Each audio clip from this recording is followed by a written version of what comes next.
구약성경 민수기 12장을 보도록 하겠습니다.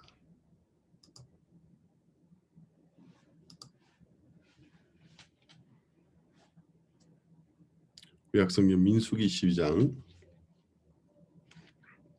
1절에서 3절까지 보도록 하겠습니다. 모세가 구스 여자를 취하였더니 그 구스 여자를 취하였으므로 미리암과 아론이 모세를 비방하니라. 그들이 이르되 여호와께서 모세와만 말씀하셨느냐 우리와도 말씀하지 아니하셨느냐 하며 여호와께서 이 말을 들으셨더라. 이 사람 모세는 온유함이 지면의 모든 사람보다 승하더라. 3절까지 읽었습니다. 구원을 받은 그리스도인들이 성경을 읽어야 되는 이유 중에 하나가 우리가 성경을 통해서 하나님의 생각과 하나님의 마음을 알 수 있기 때문입니다. 하나님 이사야 55장에서 여호와의 말씀에 내 생각은 너희 생각과 다르며 내 길은 너희들의 길보다 높은데 하늘이 땅에서 얼마만큼 높은가 같다고 말씀하셨습니다. 그럼 이제 우리가 기본적으로 우리 마음속에 이제 깔고 있어야 되는 생각이 하나님의 생각과 우리의 생각은 다르다. 하나님의 마음과 우리의 마음은 다르다라는 사실입니다. 제가 굿뉴스 테올로지 스쿨 선교학을 오는 후반기에 담당하게 되었습니다. 그래서 요즘 이제 선교학을 좀 공부하고 있는데 이 선교학이라는 게 2000년간의 기독교 교회사와 뗄래야 뗄 수 없는 연관관계를 가지고 있습니다. 교회의 역사가 결국 선교의 역사, 교회는 복음을 전파하기 위해서 존재하는 것이기 때문에 2000년간의 교회의 역사, 이 교회사가 2000년간의 선교사, 선교학과 밀접한 관계를 가지고 있는 것입니다. 그래서 이제 짧은 기간 안에 너무 방대한 자료를 준비하려고 하다 보니까 마음의 압박도 좀 오고, 야, 이게 지금 한 6개월 정도 아무 일을 안 하고 이 일에만 전무해도 이 일을 할 수 있을지 없을지 모르겠는데 굉장히 많은 어떤 행사와 업무들 가운데서 시간을 내서 한다라는 것이 실제 몸이 준비하는 시간이 많이 걸리는 것도 있지만 마음에서부터 이제 굉장히 어떤 책임감에서 오는 압박감이 있더라고요. 근데 제가 이제 어쨌든 간에 이제 이런저런 서적들을 좀 사서 읽고 또 이런 부분에 저보다 먼저 연구하셨던 분의 논문도 좀 읽어보고 그러다 보니까 이제 제가 이 선교학에 대해서 공부하기 전보다도 전에 잘 몰랐던 마음에 정리되지 않고 있었던 부분들이 좀 보이기 시작하는 것들이 있었습니다. 이제 그 중에 하나가 그 AD 313년에 콘스탄티누스라는 로마의 황제가 기독교를 공인을 해주는 밀라노 칙령이 있었습니다. 근데 이제 그 밀라노 칙령으로 기독교를 공인화해주고 기독교를 국교로 받아들이기 전에는 로마의 많은 황제들이 이 그리스도인들을 탄압하고 핍박했었습니다. 이제 그 중에 하나가 이제 로마는 황제를 신으로 살아있는 신으로 받아들이고 신으로 고백하고 숭배하는 어떤 그런 종교적인 특성이 있었습니다. 근데 기독교인들은 사실은 법을 준수하고 또 믿지 않는 다른 사람들에게 봉사하는 정말 좋은 단체고 좋은 종교였지만 그것이 이제 로마의 황제들의 눈에 결국 그 뒤에는 복음을 대적하는 사탄의 역사가 있는 거죠. 악한 영의 역사가. 로마의 황제들의 눈에는 그들을 굉장히 나쁘게 로마 제국을 반대하는, 로마 제국의 어떤 정부를 부인하는 그런 자들로 보여지게 해서 굉장한 탄압과 핍박을 그들에게 주었습니다. 그럼 이제 그 당시 1세기부터 약 4세기 초반까지 그 핍박을 받았던 기독교인들은 정말 엄청난 핍박을 받았거든요. 처음에는 교회가 그 팔레스타인 땅에 이스라엘의 수도인 예루살렘에서 오순절날 성령이 내려오면서 시작이 되었는데, 유대인들이 이제 워낙 민족성이 강하고 종교성이, 특별한 종교성이 강하다 보니까 로마 제국의 입장에서는 정말 다스리기 힘든 식민지 중에 하나였고, 정말 극성스럽고 다스리기 어려운 까다로운 식민지인들이었다라는 거죠. 그러면서 이제 그 소아시아와 유럽 지역에 흩어 살던 유대인들이 그 당시에도 항상 이제 자기들끼리의 어떤, 꼭 중국인들이 세계를 어디를 가든지 중국인 거리를 만들고 중국인 동네를 만들고 사는 것처럼 유대인들도 그렇거든요. 그러면서 이제 유럽의 곳곳에, 또 소아시아, 지금의 터키에 해당되는 곳곳에 흩어져서 살아, 그런 유대인들을 디아스포라 유대인이라 해서 흩어져 살고 있던 유대인들이라고 하는데, 그들의 어떤 해당을 만들고 그들의 종교를 믿고 그들의 어떤 전통을 지키면서 그들이 살았는데, 가끔씩은 이제 그들 가운데서 그 로마 제국에 반대하는 어떤 극성스러운 극렬 분자들이 일어나 가지고 로마가 무력으로 그들을 다스려야 되는 일들이 있었습니다. 이제 그러다가 이제 AD 70년경에 로마의 황제 티투스가, 장군이고 황제였죠. 티투스가 이제 예루살렘 침공을 결정하는 것입니다. 예루살렘은 더 이상 식민지로서 두고 있는 게 아니고 무력으로 완전히 다스리기로 작전을 세우고 로마 군대를 끌고 와서 예루살렘을 파괴했습니다. 그때 이제 예루살렘의 유대인의 어떤 정신적인 종교적인 중심이었던 성전도 완전히 파괴해버리고 그 로마에 대항해서 항전하는 유대인들을 전멸시켰습니다. 그러면서 그와 함께 이제 더 이상 예루살렘이 초대 교회의 중심 교회로서 역할을 할 수 없게 되어졌습니다. 예루살렘이 완전히 파괴되었기 때문에. 유대인들, 살고 싶은 유대인들은 그 예루살렘이나 유대 땅을 버리고 도망을 가야만 했습니다. 예수님께서 그런 일이 일어날 거라고 십자가에 죽으시기 전에 예언을 하셨죠. 그 예언의 말씀 그대로 되었습니다. 그러면서 이제 교회의 중심이 이제 안디옥이라는 곳이 있었는데, 시리아의 안디옥이라는 곳이 있었는데, 이제 예루살렘 교회는 완전히 와해되어 버리고 안디옥의 그 시리아의 안디옥이 이제 중심적인 교회로서 등장하게 되고, 또 로마의 사도 바울뿐만 아니고 많은 분들이 또 로마에 가서 복음을 전하면서 로마의 교회가 형성되었는데, 또 로마 교회가 중심 교회로 부각하기 시작했습니다.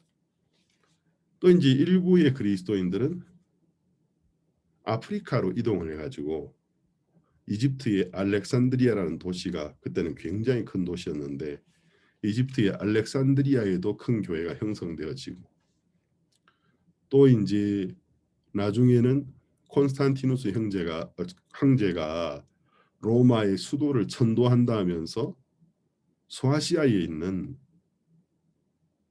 한 곳으로 이동해서 그 도시의 이름을 개명을 했습니다. 콘스탄티누플이라고. 그곳이 지금의 이스탄불이죠.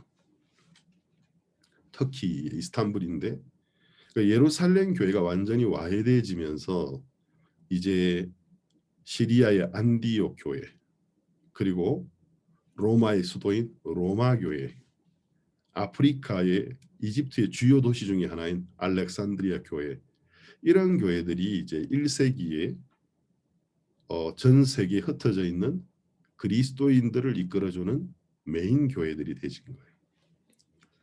이제 그러다가 이제 점점 이제 지리적인 특성 때문에 로마 교회가 급부상을 하게 되는 것입니다. 그래서 로마에서 이제 굉장히 많은 사람들이 그리스도인으로 개종을 하게 되었는데, 로마 제국 전체, 그러니까 이태리에 있는 그 이태리 반도뿐만 아니고 로마 제국이 굉장히 컸는데, 나중에 로마 제국의 6분의 1에 해당되는 사람들이 자기는 그리스도인이라고, 기독교인이라고 종교를 이렇게 고백했다고 합니다. 이제 그러면서 이제 로마의 이제 정치인들은 정치적인 어떤 이해 타석 관계에서도 자기가 그리스도인이라고 종교를 고백하는 것이 유리한 겁니다. 왜냐하면 그리스도인의 퍼센트가 너무나 많아졌기 때문에. 그러면서 이제 로마 정부에서 높은 직위로 올라가기 위해서는 반드시 그리스도인이 되어야만 했고, 그리스도인이 아니면 불이익을 당하는 상황까지 전개되어진 것입니다. 그러니까 이제 이 기독교 역사는 AD 313년에 콘스탄티누스 황제의 밀라노 칙령 전과 그 후가 확연하게 다르게 쪼개지는 거예요. 근데 콘스탄티누스 황제의 밀라노 칙령이 있기 전까지 교회는 굉장히 큰 핍박을 받았습니다.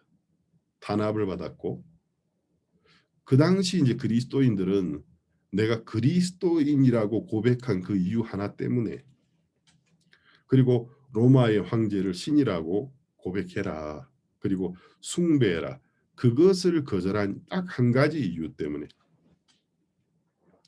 인간 이하의 어떤 대접을 받았고, 뭐 감옥에 뭐 들어가고 이 정도가 아니고, 가족이 다 깨어져 버리고 배우자를 뺏기고 자녀들도 뺏겨서, 이제 나중에 그것이 이제 그리스도인들을 핍박하는 것이 그 당시 이제 로마의 최고의 이제 어떤 유흥거리가 되진 거예요. 그래서 이제 그리스도인의 아이들은 짐승의 가죽을 덮어 씌워 가지고 그 산채로 짐승을 뜯어먹고 살도록 훈련시킨 개들을 원형 관계장에 풀어서 그리스도인의 아이들에게 그 짐승의 가죽을 입혀서 흩어놓으니까 개들이 그것이 이제 뭐 조그마한 돼지나 토끼인 줄 알고 그 그리스도인의 자녀들을 산채로 뜯어먹었고, 근데 그들이 받았던 핍박은 이제 우리가 상상할 수 있는 그런 상상의 범위를 벗어나는 것입니다.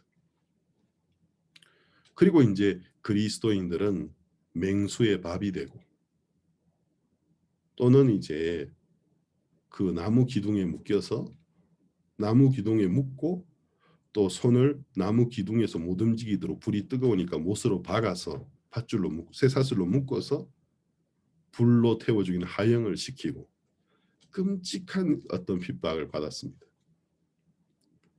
근데 이제 그 당시를 상상해 보면 우리 이제 가끔씩 그런 것을 배경으로 만들어진 영화들, 옛날에 코바디스라는 영화도 있었고 AD라는 영화도 있었고, 그 당시에 핍박을 받았던 그 시대적인 배경으로 만든 영화를 보면 우리는 엄청 잘 봐요. 와, 정말 엄청난 핍박을 받았구나, 끔찍했구나.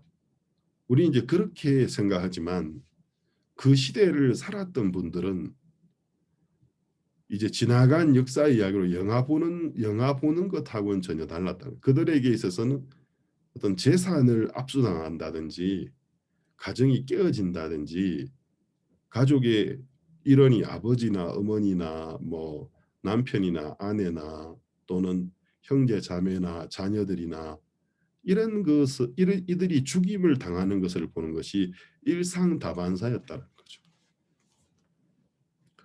근데 이제 핍박이 그렇게 강했는데도 이제 어떤 전파력, 전도력, 그리스도인이 되도록 다른 사람을 전도하는 가장 강력한 어떤 힘을 가졌던 메시지가 그들의 순교였다고 합니다. 그래서 이제 처음에는 원형 경기장에 모여가지고 이제 구경하려고 온 로마인들이, 사람이 가장 두려워하는 게 죽음이잖아요. 결과적으로 죽음보다 두려워하는 게 없는데 죽음 앞에서도 너무나 의연하게 죽음을 맞아들이고, 때때로 좀 두려워하다가도 결정적인 순간이 되지면 그 너무 평화롭게 그들이 믿는 그 신의 이름을 부르고 찬양하면서 죽는 것을 보면서, 이게 이제 100마디의 말보다도 더 효과적인 어떤 전도의 능력을 가지고 있었던 겁니다. 그걸 보던 관중들 중에서 막 마음에서부터 말로 설명할 수 없는 감동을 받으면서, 저들은 악한 사람들이 아니다. 소문에 듣던 것처럼 악한 사람들이 아니다.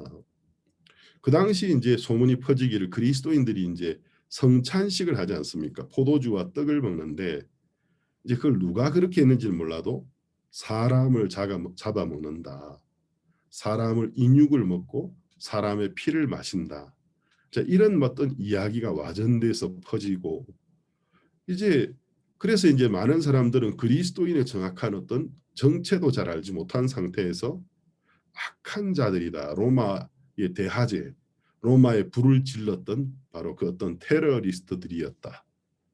그렇게 생각하고 이제 그들이 처형되는 걸 보러 온 사람들이 많았는데, 그러나 정작 그리스도인들이 그 죽음 앞에서 하나님을 믿는 믿음을 가지고 하나님을 찬양하면서 의연하게 죽음을 받아들이고, 죽음 저 너머에 있는 영원한 어떤 생명과 영생의 약속을 믿으면서 죽음을 맞이하는 걸 보면서, 그 모습을 보고 마음에 감동을 받고, 나도 그리스도인이, 나도 저들이 가진 진리를 가지고 싶다. 나도 저들이 가진 평화를 가지고 싶다. 나도 저들이 가진 저런 확신을 가지고 싶다 하면서 그리스도인이 되는 사람들이 그렇게 많았었다고 합니다. 근데 이제 우리가 이제 이런 부분들을 가만히 이제 조사하고 살펴보면, 당시의 그리스도인들의 입장에서는 너무 슬픈 이야기인 거예요. 내가 뭘 잘못했지? 우리가 도대체 로마 법을, 어떤 법을 어겼으며 우리가 로마를 뭘 거역했지? 왜 우리가 정부로부터 또 이 사회로부터 이런 어떤 혹독한 대접을 받아야 되고,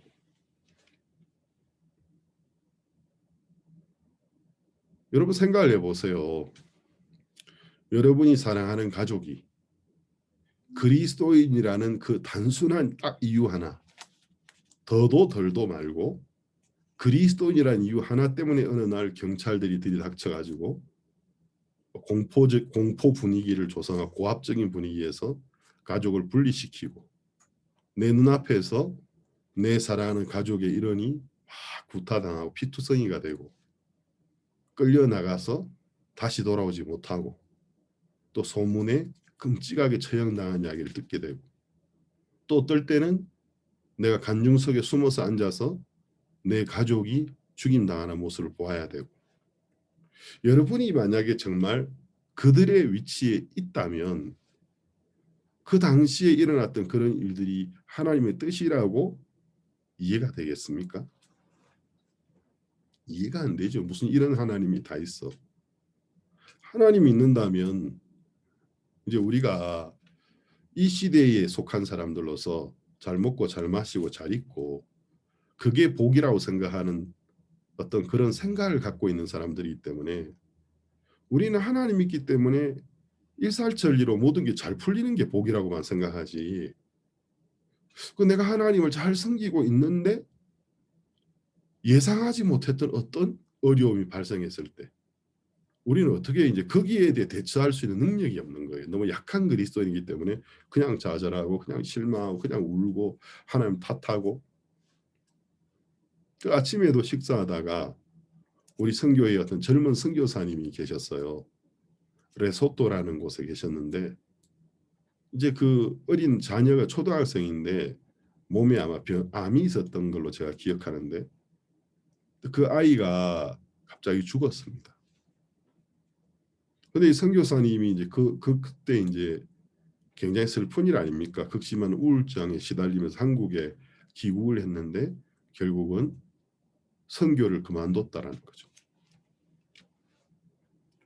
저 이제 그 선교사님을 제가 개인적으로 알기 때문에 그 자녀가 죽은 것도 제가 알고 있었고 초등학생 되는 딸이 근데 그 이후에 그 선교사님이 그것 때문에 사역을 그만둔 건 제가 몰랐었어요. 근데 그 아침에 그 이야기를 들으면서 이런 어처구니 없는 바보 같은 짓이 어디 있나.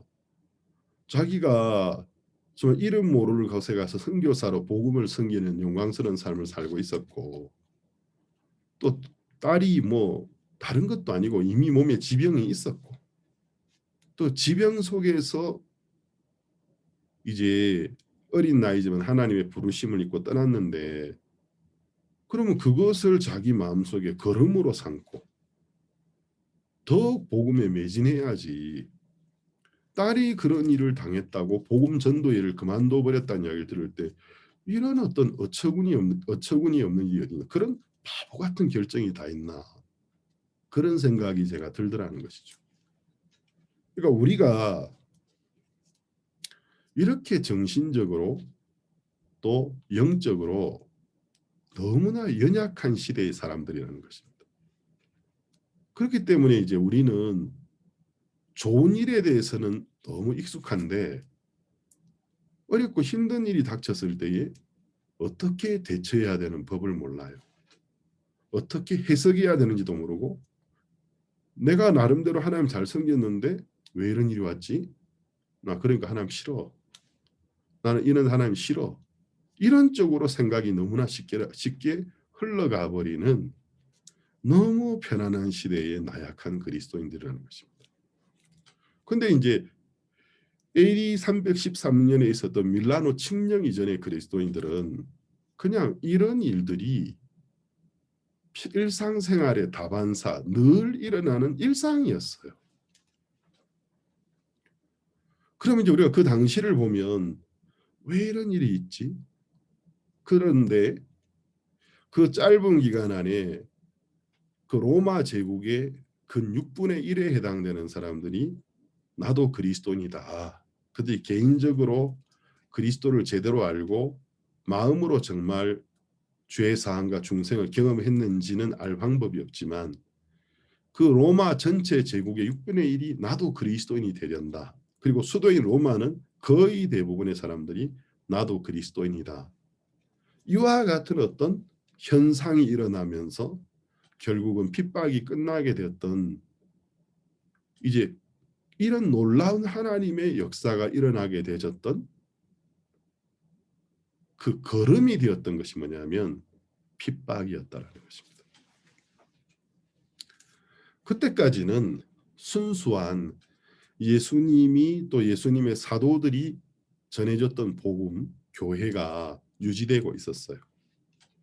근데 이제 핍박이 맞치면서 기독교가 국교가 되어지면서 굉장히 빠른 속도로 이제 국가교회가 되어졌는데 타락하기 시작하는 것입니다.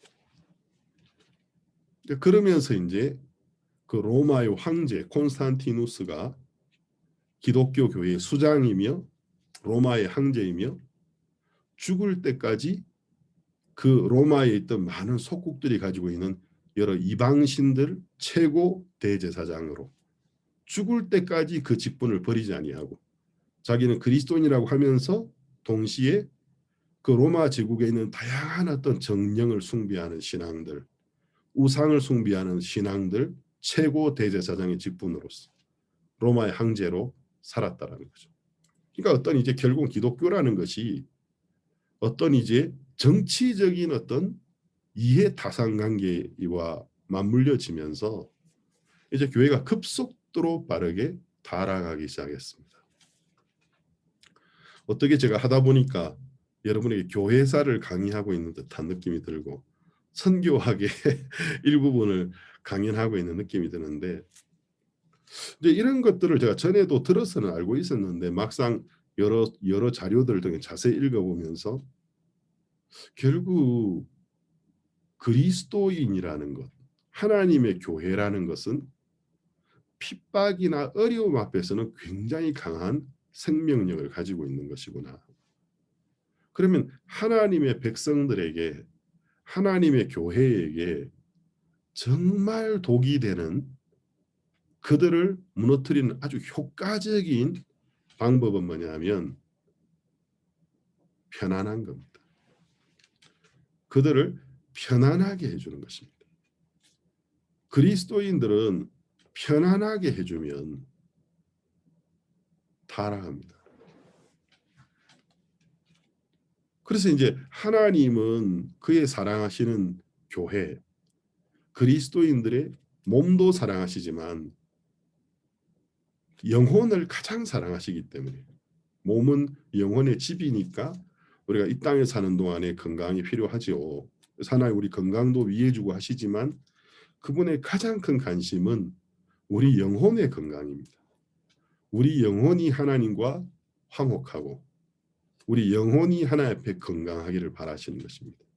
그래서 이제 우리 마음에 그 하나님을 믿는 믿음, 우리 마음에 그 진리가 살아있게 하시기 위하여 우리 인생의 하나님은 여러 일들을 허락하신다라는 것입니다. 근간에 우리가 이제 코로나 바이러스가 전 세계로 팬데믹으로 명명되어지고 퍼지면서 우리 가까이 있던 성도들이 이 세상을 떠나는 것을 직간접적으로 우리가 많이 보았고 장례식에 참석했습니다. 또 이 자리에 앉아 있는 우리도 코로나로 인해서 고생하기도 했습니다.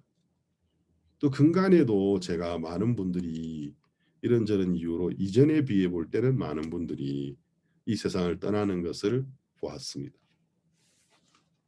우리는 이제 이런 일들 앞에서 우리하고 하나님은 생각이 다르신 거예요. 우리하고 하나님은 내 여호와의 말씀에, 하나님이 말씀하셨어요.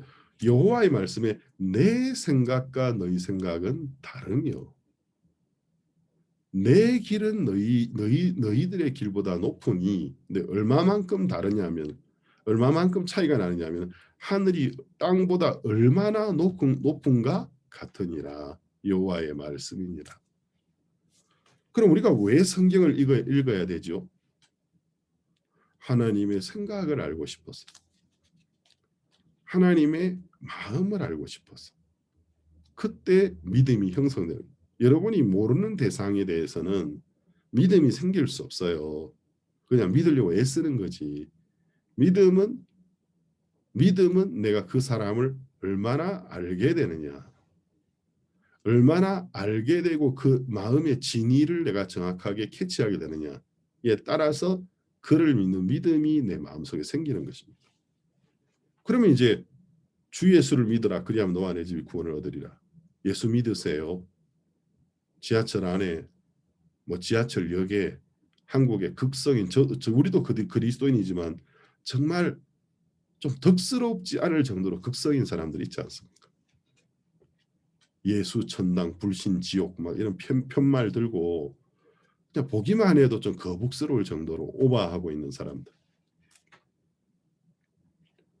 그래, 많은 사람들이 예수 믿으세요, 교회 다니세요 이야기하지만 믿음이라는 것은 내가 어떤 사람을 사귀고 알게 되는 만큼, 얼마만큼 그를 알게 되느냐만큼의 결과물이란 말입니다. 그럼 그가 누구인지를 모르는데 내가 어떻게 믿음이 생기겠습니까? 여러분이 제가 누군지를 모르는데 어떻게 저를 믿는 마음이 생기겠습니까? 여러분이 저하고 대화 한번 안 해보고 마음에 먼 거리를 유지하는데 저를 신뢰하는 마음이 어떻게 생길 수가 있겠습니까? 불가능한 거죠. 신앙을 가진다라는 것은 결혼하는 것과 같은 것이거든요. 서로 전혀 다른 인생을 살아오던 다른 지역 출신의 두 남녀가, 비슷한 또래의 남녀가 이제 한 가정을 이루고 자녀를 놓게 되는, 가정을 형성하는 결혼이라는 어떤 것에 올인하게 되기 전까지 어떤 가정이 있는 것입니까? 어느 날 누군가의 소개를 받아서 서로를 알게 되는 겁니다. 그리고 어느 일정 시간 동안에 서로 이제 만나보고 이야기를 해보면서 내가 이제 그 사람에 대하여 상대방에 대하여 알게 되는 만큼 그를 믿는 마음이 생기는 것입니다. 그리고 그 사람 속에 있는 좋은 면들을 보면서 사랑하는 마음이 생기는 거죠. 그래서 이제 이런 관계가 어느 정도의 시간을 끌어가다가 이제 마음속에서 확신이 오는 거예요. 사랑하는 마음, 이 사람을 아는 마음, 내가 아는 만큼 확신하게 된 만큼 확신이 오면서 결혼을 하는데 결국 신앙을 가진다라는 것은 영적 결혼과 같은 것입니다. 그런데 여러분이 누구인지도 모르는 상대하고 결혼이 되겠습니까? 그건 일종의 뭐 노예 결혼이라고 봐야 되죠. 돈 때문에 상대방이 돈이 있으니까 결혼하면 우리 집을 도와준다니까 우리 집 도우려고 내가 희생하는 거지. 팔려가는 거지.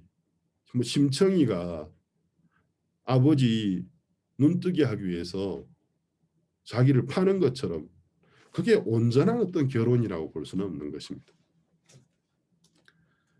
신앙도 똑같은 거예요.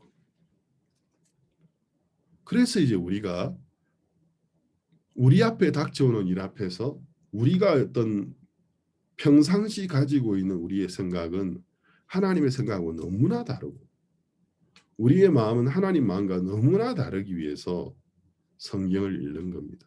그것은 하나님과 내가 사귀는 시간인 거예요. 성경을 읽고 기도하는 것은 하나님과 내가 사귀는 시간과 동의어입니다. 그러면서 하나님의 생각이 이렇게 내 생각과 다르구나. 하나님의 마음은 내 마음하고 다르구나. 하나님이 정말 이렇게 나를 사랑하시는구나. 그때 내 마음속에 그것을 믿는 믿음이 생기는 겁니다. 그러면서 이제 그 약속을 믿는 믿음으로 하나님 앞에 나의 문제들을 기도하라고 말씀하시니까 하나하나 고백하고 또 말씀드리고 기도하고 예수님의 이름으로 기도를 마감하는데 그분이 내 눈에는 보이지 않지만 내 기도를 들으시고 내 삶을 이끌어 가시는 걸 보면서 정말 그분이 내 눈으로는 볼 수 없는 분이지만 계시는구나 하고 그분과 동행하는 삶을 우리가 살아가게 되는 것입니다. 근데 이제 오늘 읽은 이 민수기 12장 3절을 보면 이 사람 모세는 온유함이 지면의 모든 사람보다 성하더라. 이런 구절들을 읽을 때 이제 우리 마음속에 이제 이 질문하는 퀘션 마크가 떠오르는 겁니다. 정말 그랬을까? 모세가 살았던 시대 BC 1400년경 1400년경에 그 당시 BC 1400년경에 인류의 인구가 총 몇 명이었는지는 모르겠지만 그래도 상당했을 텐데 모세가 BC 1400년에서 1500년경 사이에 초기 사이에 그 시대의 사람 중에서 가장 온유했단 말인가? 그럼 이제 우리가 이걸 좀 알고 싶으니까 모세에 관한 부분이 기록되어 있는 성경을 찾아봐야 되는 거죠. 그래서 이제 모세에 관해서 가장 많이 나오고 있는 이야기가 출애굽기 성경이잖아요. 근데 출애굽기 보면 모세의 출생 배경부터 성장 그리고 이제 장성해지고 난 다음에 모세가 했던 일들이 기록되어 있는데 그걸 읽어보면 모세가 온유한 사람이 아니에요. 모세가 40세에 이제 원래는 히브리인은 이스라엘 민족의 어떤 인종적인 학명인데 모세가 히브리인이었고 이집트 사람의 노예로 히브리인이 430년 동안 이집트 사람들에게 종노릇하던 시절에 태어났습니다. 근데 그 당시에 이제 이집트의 항제 그 고유 명사 명칭이 파라오거든요. 파라오. 성경에는 옛날 표현으로 바로라고 돼 있는데, 근데 이 파라오라는 것은 황제의 이름이 아니고 조선의 임금은 임금, 중국은 황제. 일본은 천황 하고 불렀던 것처럼 황제의 고유 명사란 말입니다. 명칭이에요. 그러면 이제 모세가 태어났을 때에 그 바로가 그 당시에도 또 피라미드를 짓는다든지 성을 짓는 큰 일들을 이집트 사람들이 많이 했는데 어느 날 이제 어딘가를 이제 방문해 가지고 보다가 보니까 자기 이집트 사람들은 너무 약해 보이고 노예인 히브리인들이 너무 강해 보이는 거예요. 유난히 그 바로의 눈에 야, 저 히브리인들이 힘이 장난이 아니구나. 우리의 노예고 한데도 야, 저 히브리인들이 우리 이집트 사람보다 훨씬 더 강하구나. 그리고 이제 이집트 여자들 보다가 히브리 여자들 보니까 여자들도 너무 강인해 보이는 거죠. 그래서 이제 그 마음속에 갑자기 불안한 마음이 들면서 언젠가 우리의 적국이 갑자기 우리나라를 침공해서 전쟁을 일으킨다면 이 히브리 노예들이 그들과 협력해서 우리를 멸망시키게 되겠구나. 그러면서 이제 히브리인들의 산하 정책, 인종 정책을 만들어서 인구를 이제 줄이는 정책을 세우는 거죠. 그래서 이제 지금부터 히브리 여자들이 만삭이 돼서 아기를 놓으면 딸인 경우에는 살리고 아들인 경우에는 사산된 것처럼 나면서 죽은 것처럼 속여서 그 아기를 죽여라 명령을 내렸습니다. 그런 시대에 모세가 태어났고 모세가 기적적으로 바로의 공주 중에 한 명인 바로의 공주의 양아들로 입양되지는 일이 있었고 그래서 이제 정말 그 기적같이 바로의 공주의 아들로 입양되어져서 40년을 이집트 최고의 권력의 중심부에서 최고의 혜택을 누리면서 왕자로서 자랐습니다. 건강 상태도 좋았을 것이고 이집트는 건축설이나 공학 같은 게 굉장히 발전해 있었기 때문에 그런 교육을 받았었기 때문에 모세는 건축이나 어떤 공학적인 부분에도 상당한 지식을 가지고 있었을 것이고 군사를 거느리는 것이나 또 왕가의 왕자로서 어떤 개인적인 어떤 무술 실력이나 그래서 이제 이 모세가 어느 날 어떤 작업장에 갔는데 보니까 이집트 관료 중에 한 명이 히브리인 종을 막 이렇게 압제하고 있는 거예요. 그걸 보면서 주변을 돌이켜보면서 아무도 없는 걸 보고는 별로 힘들이지 않고 이집트 간원을 쳐 죽여버렸습니다. 그리고 묻어버렸습니다. 그런 기록들을 읽어보면 모세가 선천적으로 아주 부드럽고 온유한 어떤 성격을 가진 사람 아니었다라는 거죠. 굉장히 과격할 때도 있었고 영웅심도 있었고 자기를 믿는 마음도 굉장히 큰 사람이었고 자기 이해가 강한 사람이었고 그런데 그런 모세를 이 민수기 12장에서는 이 사람 모세는 온유함이 지면의 모든 사람보다 성하더라. 그러니까 하나님의 눈에 그 시대에 모세가 이 지상에서 가장 온유한 사람이었다고 말씀하셨습니다. 그러면 우리가 이 말씀을 읽으면서 성경이 우리 마음속에 이 이야기는 모세가 다른 사람보다 선천적인 성품이 부드러웠다. 그 이야기를 하고 있는 것이 아니라는 것은 명백한 거라는 것입니다. 그러면 하나님이 보실 때 그가 참 하나님 앞에 온유한 자였다. 거칠지 않고 온유한 자였다. 강팍하지 아니하고.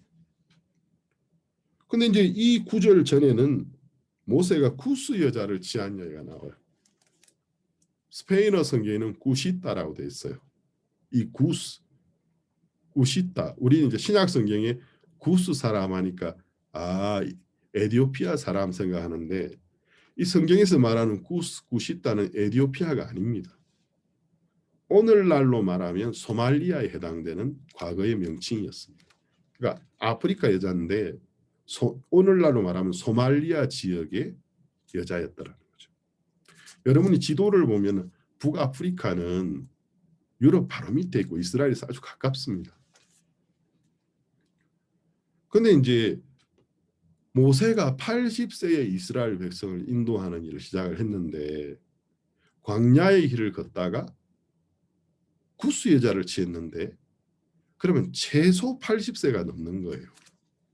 이때의 나이가 정확하게 몇 살인지 잘 모르겠지만 그러면 이제 모세가 120세에 죽었으니까 인생의 후반기인데 80세에 무슨 첩을 취할 수 있는 그런 나이가 아니라는 거죠. 그리고 그 광야의 길에 그럴 여유가 있는 사람도 아니었는데 근데 모세가 구스 여자를 취하였다라는 것이 그냥 문자 그대로 우리가 해석해야 되는 건지 어떤 다른 어떤 우리가 잘 모르는 신학적인 의미가 있는 건지는 그 진위는 우리가 알기가 힘듭니다. 그렇지만 우리는 이제 일단 말씀에서 이야기하는 문자 그대로 받아들인 입장에서 보면 모세가 이제 모세의 아내는 원래 십보라라는 미디안 여자 있지 않습니까? 근데 이제 여기서 모세가 구스 여자를 취한 거예요. 근데 이게 이유야 어떤 막 여러 가지 가설을 떠나서 가설의 진위를 떠나서 지도자로서 보기 좋은 일이 아니었다라는 거죠.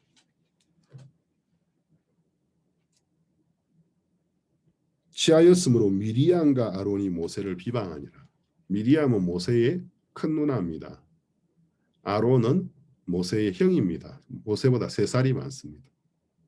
그러니까 이제 모세가 어떤 사람들이 보는 관점에서 무언가 그리 보기 좋지 못한 추천하지 못할 덕스럽지 못한 어떤 일을 행한 듯해요. 이 문자를 보면.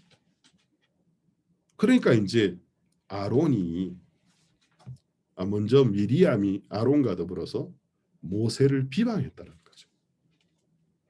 2절에 그들이 이르되 여호와께서 모세와 말씀하셨느냐 우리와도 말씀하지 아니하셨느냐 어디서 많이 들은 표현 아닙니까?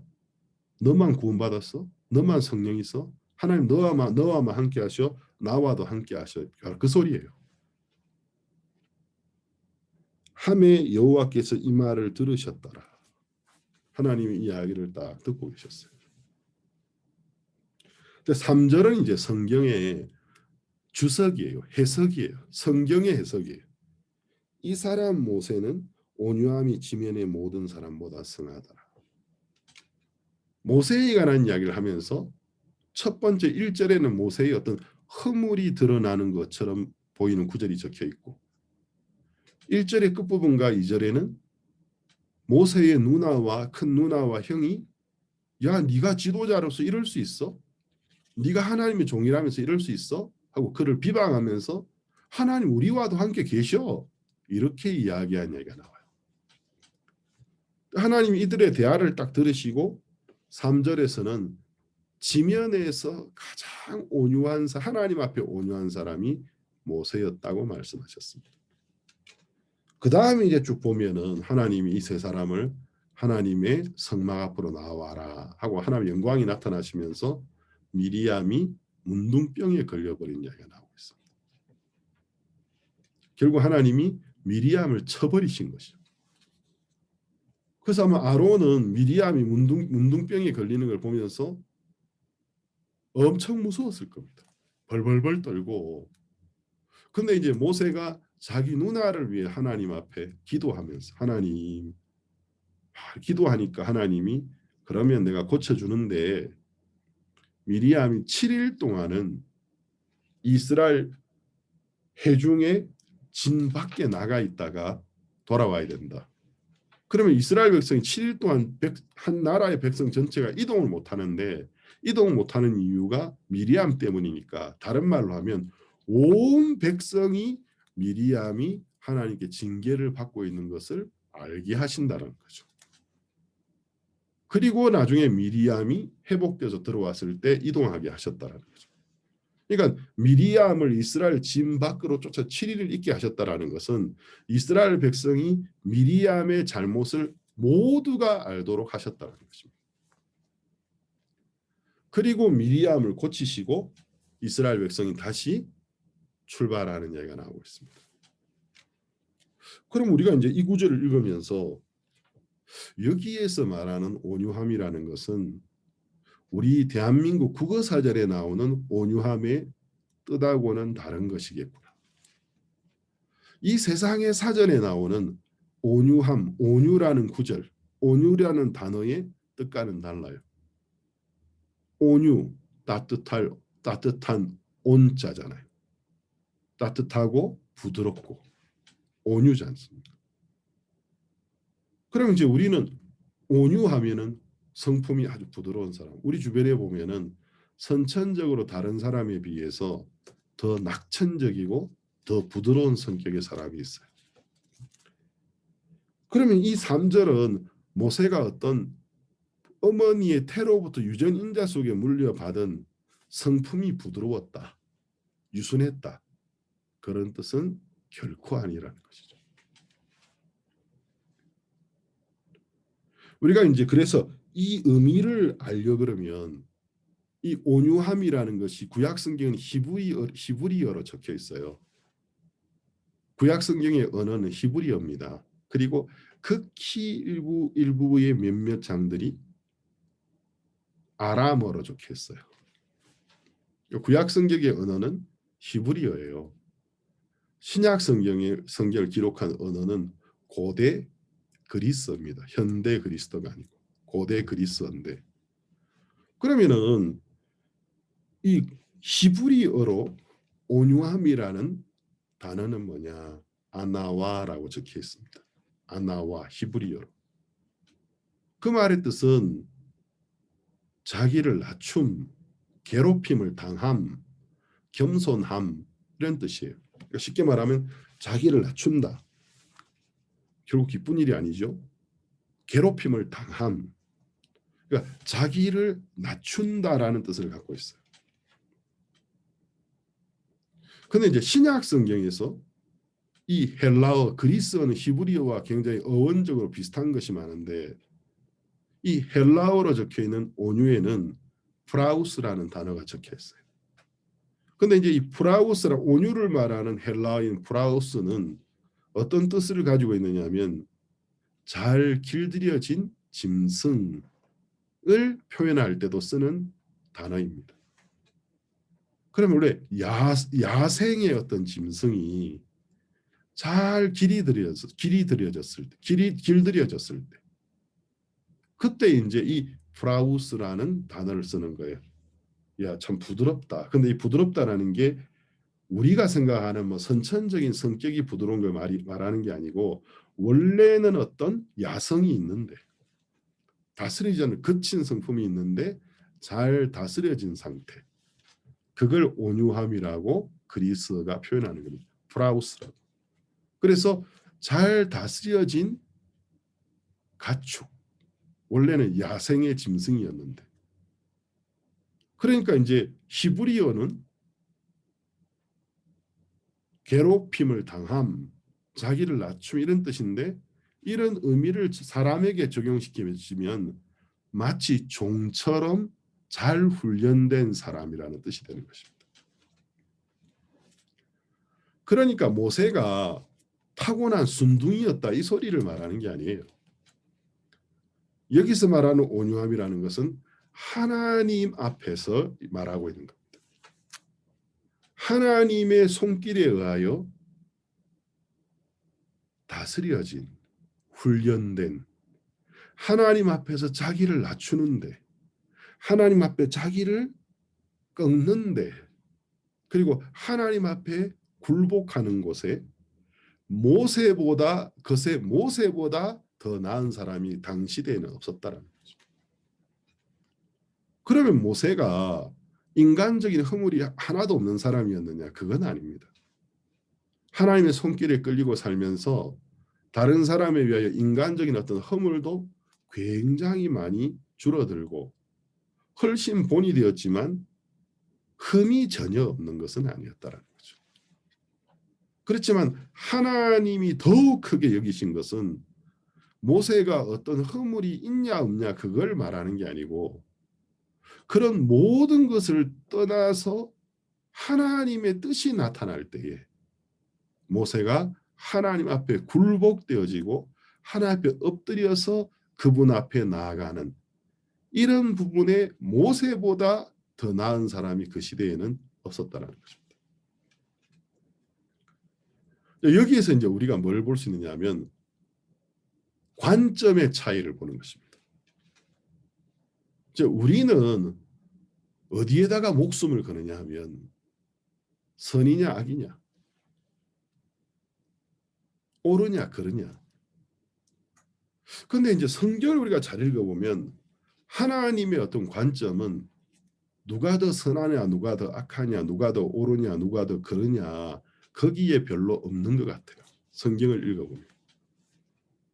하나님은 그거보다도 그것이 어떤 실수로 인해서 되어진 일이든 그리고 그 가정에 누가 더 옳아 보였던 그거보다도 그 모든 것을 통해서 누가 더 하나님 앞에 가까이 나오느냐, 그 일을 통해서 누가 더 하나님을 가까이 하느냐, 그리고 하나님 앞에 굴복되어지느냐, 이것을 하나님은 훨씬 더 크게 보고 계십니다. 우리하고 어떤 점수를 매기는 관점이 다른 거예요. 내가 볼 때는 저 선수가 잘한 것 같은데, 내가 볼 때는 이번 체주의 저 마루 운동이 저 선수가 더 잘한 것 같은데, 내가 볼 때는. 근데 이제 그 전문 심사위원들이 보는 평점의 기준이라는 게 있다는 말입니다. 우리하고 그러니까 그 전문적인 지식이 없는 그냥 관객들이 볼 때에 야 누가 더 멋있게 점프를 했다, 누가 표현을 더 잘했다, 그거하고 다른 그들이 가지고 있는 채점의 기준이 있다는 거죠. 그러니까 하나님과 우리 사이에도 그런 게 존재하는 거예요. 그래서 이제 우리가 하나님과 다른 생각을 가질 때가 굉장히 많은 것입니다. 그래서 이 민수기 12장을 제가 오늘은 시간 관계에서 다 읽었지만 결과적으로 하나님이 미리암의 편을 안 들어주시는 거예요. 아론의 편을 안 들어주시고 오히려 미리암이 문둥이로 변해버려서 낮춤을 당하고, 모세는 하나님 앞에 바짝 자기가 스스로 낮추어서 미리암을 위해서도 기도하는데 하나님이 모세의 편을 들어버리시는 것입니다.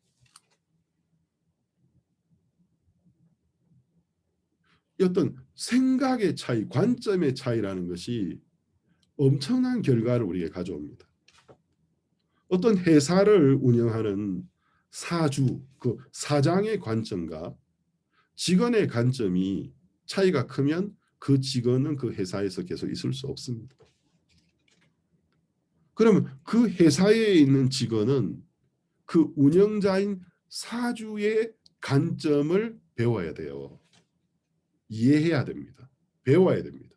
그래서 같은 관점을 가지게 되었을 때, 같은 관심을 가지게 되고 같은 방향을 가지게 되었을 때 그 회사에서 없어서는 안 되는 아주 보통 직원이 아니고 주요한 이제 중력에 해당되는, 이제 회사 운영을 함께 의논하게 되는 중역에 해당되는 중요한 사람이 되는 거라는 거죠. 그럼 우리가 신앙이라는 것도 하나님과 마음을 같이 하는 게 신앙이지 않습니까? 내 생각에는 이렇는데 그걸 고집하는 게 신앙이 아니고, 내 생각을 고집하면서 내 생각을 옹호해주는 성경의 구절들을 덕지덕지 나한테 갖다 붙이는 게 신앙이 아니고, 내 생각이 잘못된 것을 발견하고 버리고 하나님의 생각을 받아들이고 하나님과 마음을 같이 하는 게 신앙이지 않습니까? 종교는 자기 생각과 자기 스타일을 그대로 고수하면서 자기에게 유익이 되는 어떤 자기가 믿는 종교의 경전의 구절들을 끌고 와서 자기를 정당화하는 게 종교고, 신앙은 하나님이 눈에 안 보이지만 내 앞에 살아 계신 것으로 믿고 내 앞에 계신 것으로 믿고 그렇게 인정하고, 그분과 나 사이에 생각의 차이가 발생했을 때 내 생각을 버리고 그분의 생각을 내 마음에 받아들이고 그분과 마음을 합하고 동행해 가면서 그분의 복을 받는 것이 신앙이라는 것입니다.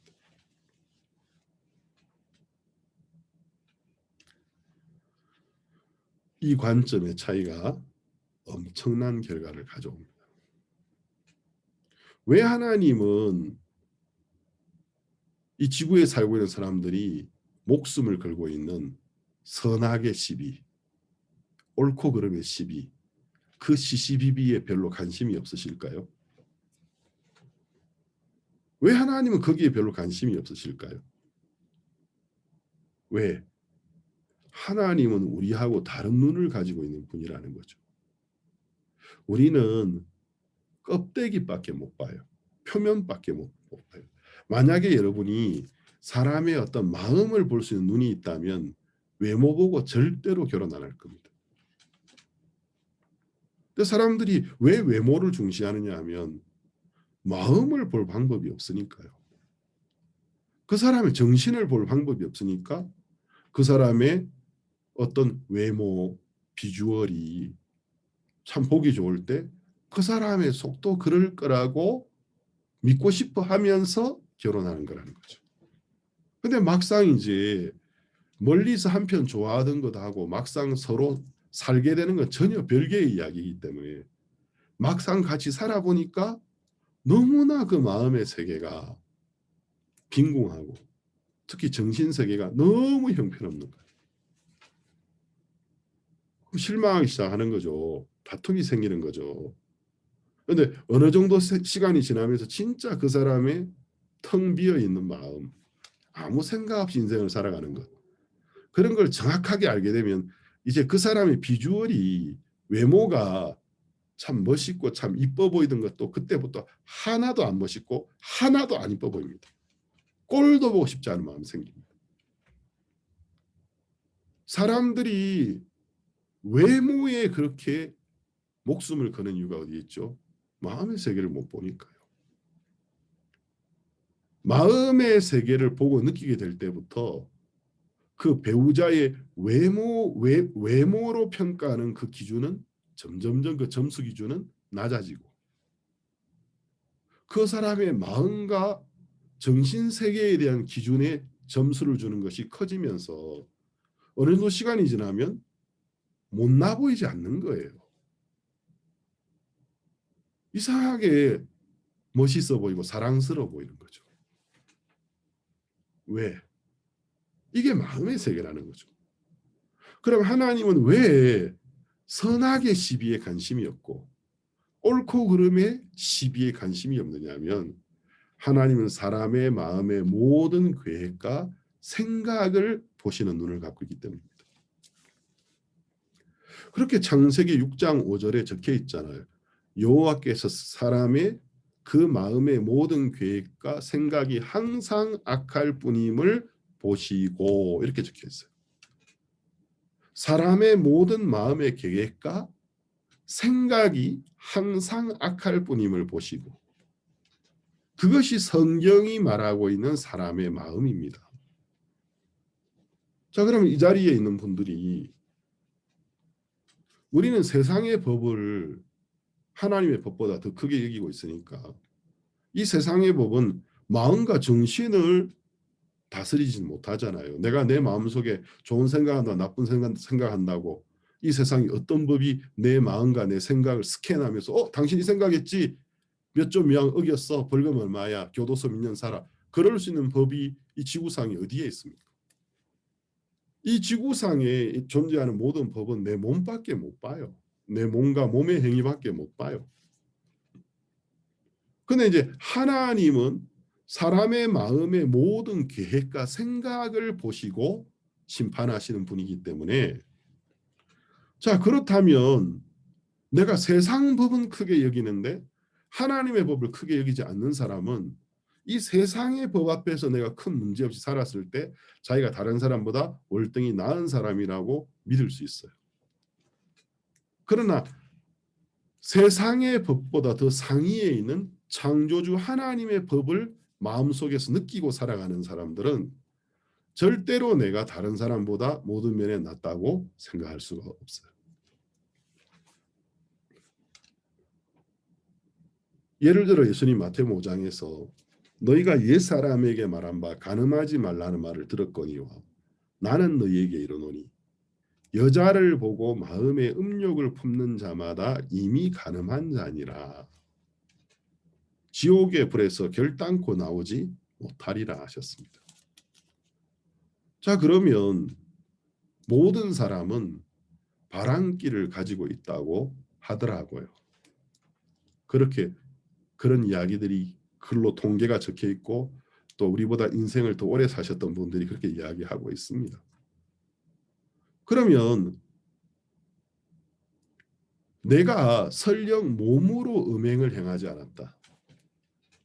몸으로 간음을 행하지 않았다. 그런 사람도 지구상에 아직도 상당한 퍼센트가 있습니다. 그렇지 못한 사람 퍼센트가 점점점 많아져 가고 있지만 그러면 설령 몸으로 내가 간음하지 아니했다 할지라도 마음에서 간음 안 하는 사람이 있습니까? 마음에서 음행을 행하지 않는 사람이 있습니까? 마음에서 음란한 생각을 하지 않는 사람이 있습니까? 그러니까 하나님의 법 앞에 서 보면 저 사람 말이야 그 말을 할 수가 없어요. 입이 쏙 들어가요. 막 그 말 하다가도 내가 정말 저 사람보다 나은 사람이라고 장담할 수 있을까? 나는 내 남은 인생에 저 사람이 행한 실수를 결코 행하지 않을 거라고 과연 장담할 수 있을까? 자신이 없어지는 거예요. 내가 만약에 건강한 삶을 살 수 있다. 그것은 하나님의 도움과 하나님의 은혜로 말미암는 거지 내 노력의 결과물이라고 말할 수는 절대로 없어요. 아무리 내가 각오를 해도 강한 내가 갖고 있는 내 마음의 힘보다도 훨씬 더 강한 힘의 유혹이 오면 다 넘어가요. 팔씨름 안 해보셨습니까?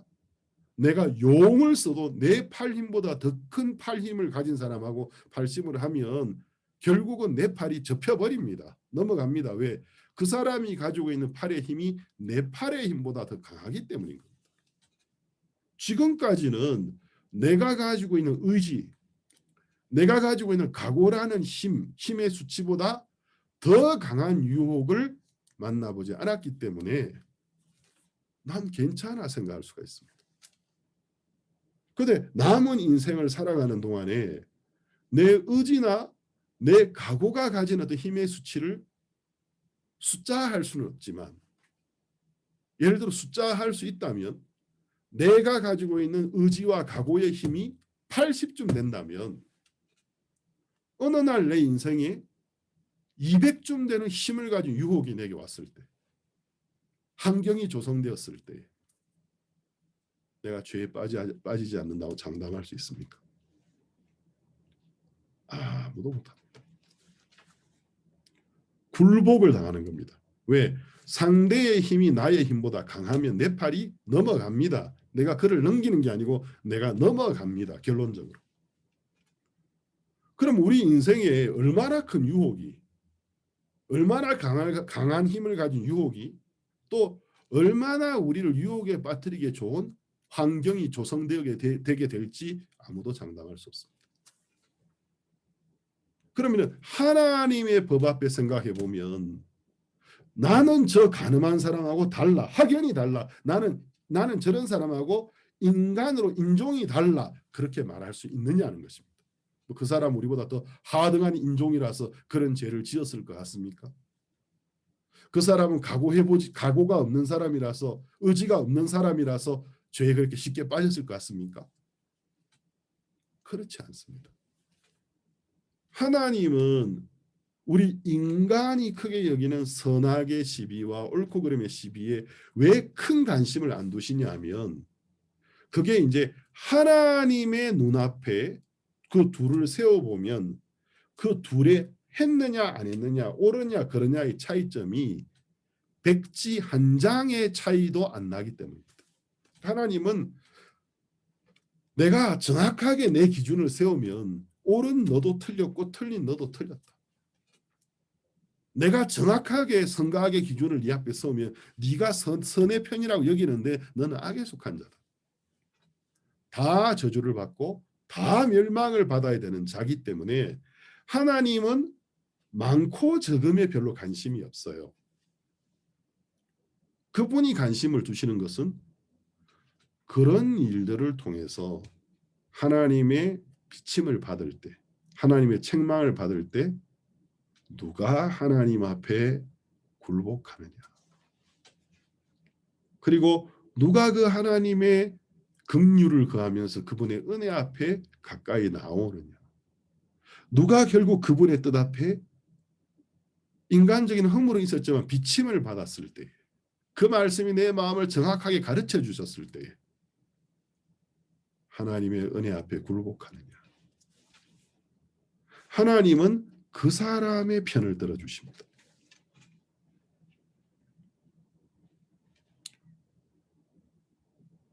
제가 이제 지금 여러분들에게 하는 이야기는 뭐 주일 오후에 한인 예배에 목사님은 늘 일요일마다 설교하시니까 하시는가 보다 이렇게 여러분 평범하게 생각할 수 있는데 절대로 평범한 이야기가 아닙니다. 이런 사실을 정확하게 마음에 몰라서 선악의 시비, 옳고 그름의 시비 목소리 올려 주장하면서 자기는 선의 편에 속했다고 말해놓고 자기가 옳았다고 말해놓고는 하나님 앞에 뻣뻣한 자세를 취하면서 결론적으로 하나님을 버리고 가버린 사람들이 굉장히 많습니다. 그런데 그 사람이 주장하고 붙잡았던 것이 정말 선이 맞다면, 옳음이 맞다면 왜 그 사람을 뻣뻣하게 만들까요? 왜 그 사람을 하나님과 멀어지게 할까요? 왜 그 사람의 신앙을 버리고 자기 육체의 생각과 정욕을 쫓는 삶을 살도록 만들어 갈까요? 그건 선이 아니기 때문입니다. 그건 옳음이 아니기 때문입니다. 하나님의 눈으로는 다 거짓된 겁니다. 사람은 다 거짓되되 오직 하나님만 선하시도다라고 말씀하셨습니다. 그 한 말씀 앞에서 사람은 다 거짓된 겁니다. 거짓말을 해서 거짓된 것이 아니고 타고난 사람의 구조 자체가 거짓되다고 하나님은 말씀하셨습니다. 내가 선이라고 말하는 것도 거짓이에요. 내가 옳음이라고 말하는 것도 현미경 갖다 놓고 자세히 조사해 보면 위선입니다. 위선. 하나님은 그래 사람의 기준으로 보면 누가 나아 보이기도 하고 누가 못해 보이기도 하고 어떤 사람이 굉장히 훌륭했는데 어느 날 실망스러운 모습이 보일 수도 있고 그렇다. 그렇지만 나는 거기에 별로 관심이 없다. 나는 거기 별로 그게 나한테 별로 중요하지 않아. 왜? 내 눈에는 너희 모두가 부족하고 너희 모두가 연약하기 때문에 결국 그런 일을 통해서 누가 나에게 나오느냐, 누가 나의 은혜 앞으로 나오느냐, 누가 내게 나와서 긍휼을 구하느냐, 누가 내 앞에서 살아가느냐, 나에게는 그것이 더 중요하다고 하나님 말씀하시는 것입니다.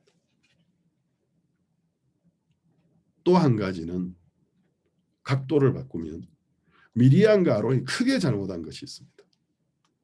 모세도 잘못했지만 뭘 잘못했죠? 하나님을 두려워함이 없이 하나님의 질서를 흐트리는 일. 미리암이나 아론이 조용히 모세를 정말 두렵고 떨리는 마음으로 찾아가서 겸손하게 말씀으로 이야기하고 교제할 수 있었을 것입니다. 그런데 그것이 아니고 비방했습니다. 백성 앞에서. 이렇게 되면 이제 이스라엘 백성은 하나님이 군대라고 불렀는데 이 세상에서 악의 힘과 대적에서 하나님의 복음을 전하는 군대가 교회인데 질서를 깨트려 버리면 질서가 없는 조직은 군대가 아닙니다. 그건 군대가 아니에요. 그냥 무장한 사람들의 집단이지.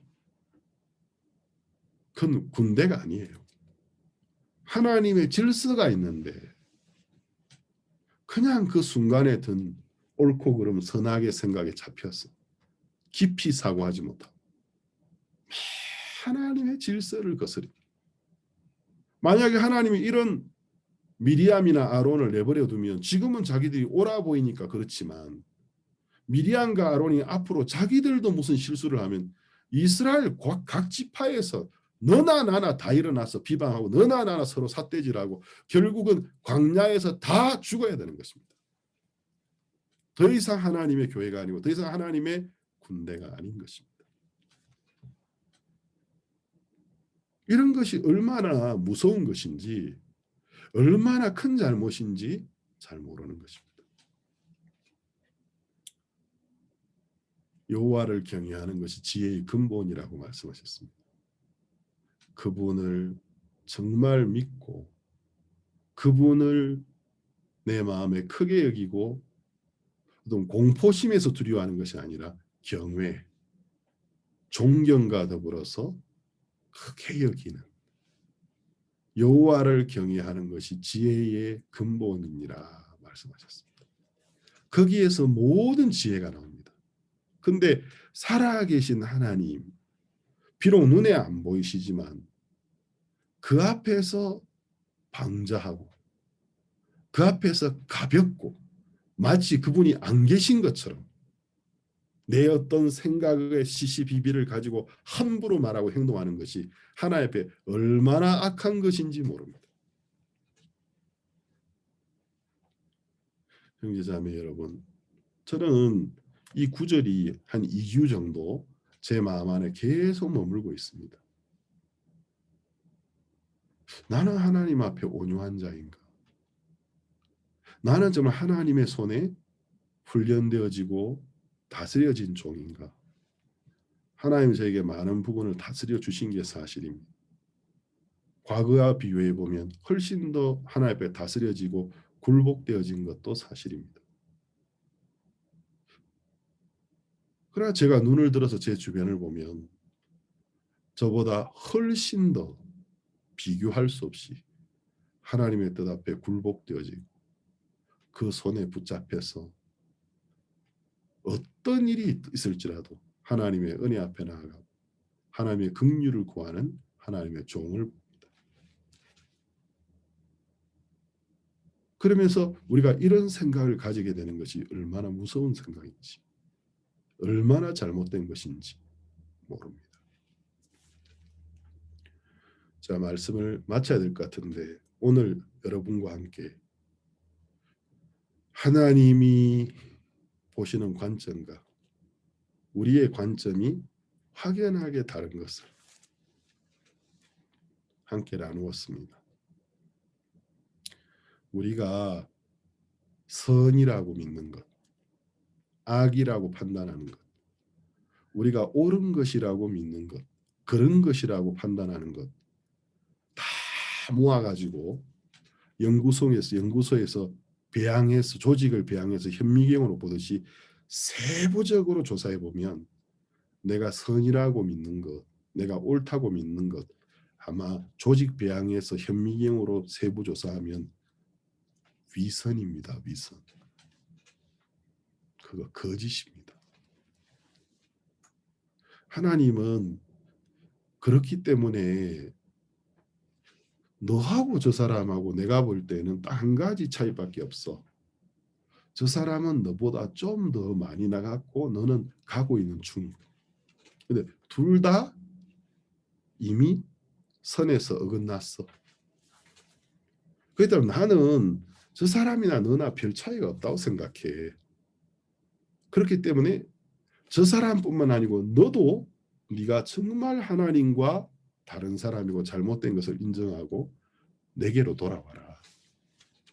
저 사람도 네가 볼 때 네보다 더 나은 것 같지만 지금이라도 자기의 잘못을 정확하게 깨닫고 이걸 계기로 삼아서 하나님 내게 돌아온다면 나는 그 사람 편을 들어준다. 하나님 이렇게 말씀하시는 것입니다. 형제자매 여러분, 자만하지 마세요. 교만하지 마세요. 쉽게 판단하지 마세요. 하나님 앞에 나를 한번 생각해 보십시오. 내 얼마나 하나님의 은혜가 아니라면 얼마나 삐딱하고 얼마나 어그러지고 벌 받을 것들, 하나님께 벌 받고 하나님께 맞을 것 요소들이 우리 속에 얼마나 많습니까? 그러나 예수 그리스도를 통해서 우리를 구원하시고 하나님의 은혜로 우리를 인도하시는데 우리가 하나님의 성령의 인도함을 받아서 이 교회 안에서 하나님의 생각과 내 생각이 달라지고 내가 하나님 마음을 떠났을 때마다 하나님 나를 비추어 주실 때 내가 있어야 될 자리를 벗어났구나. 내가 이미 잘못된 자리로 내 마음이 왔구나. 돌이켰어. 하나님의 뜻 앞으로 우리가 나아갔어. 그 앞에 굴복하고 그분과 합칠 때 하나님 우리 삶에 은혜를 계속해서 베푸시고 또 우리의 삶에 영광을 나타내셔서 우리가 복된 삶을 살게 되어질 줄로 믿습니다. 오늘 말씀을 여기까지 나누도록 하겠습니다.